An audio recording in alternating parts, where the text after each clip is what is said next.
শুভ সকাল বন্ধুরা, চলে এলাম আজ আমাদের রান্না বান্না নিয়ে। রান্নায় কি রেখেছি তোমাদেরকে একটু দেখাই। কর্তামশাই বসেও পড়েছে, খাওয়া দাওয়া শুরু করব।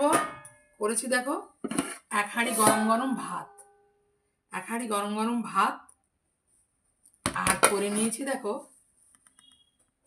আজকে কিন্তু একটু লোভনীয় জিনিস করেছি। চিকেনটা আমি আজকে একটু পরিপাটি করে করেছি। আজকে আর ঝোল টোল করিনি, রোজ রোজ ভালো লাগে না ঝোল টোল খেতে। তার জন্য আমি একটু কষা টষা করে নিয়েছি। একটু প্রতিদিন একই রকম ভালো লাগে না, যখনই চিকেন করি একটু পাতলা ঝোল। এখন আর করিনি। কালকের রয়েছে খানিকটা বিটের তরকারি, বিট আলু মটরশুঁটির তরকারি, আর সঙ্গে রয়েছে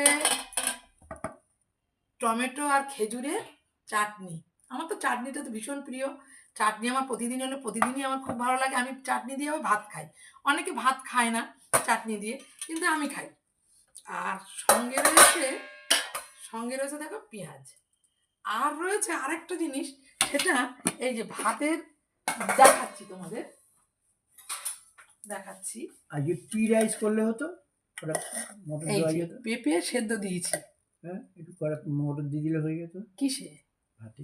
না, এই যে পেঁপে সেদ্ধ দিয়েছি সঙ্গে।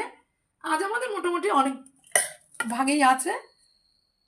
এই দিয়েই আমরা গরম গরম খাওয়া শুরু করব বন্ধুরা। তাহলে তোমাদের কেমন লাগলো আমার এই রান্না একটু ঘি দেবে একটু জানিও। হ্যাঁ, ঘি দেবো। তাহলে একটু জানিও তোমাদের কেমন লাগলো আমার এই রান্না বান্না গরম গরম। হ্যাঁ, পেপার এসছে। হ্যাঁ, যাও নিয়ে এসো। তাহলে চলো, আমরা এখনকার মতো রাখি, পরে আবার আসছি তোমাদের কাছে। বা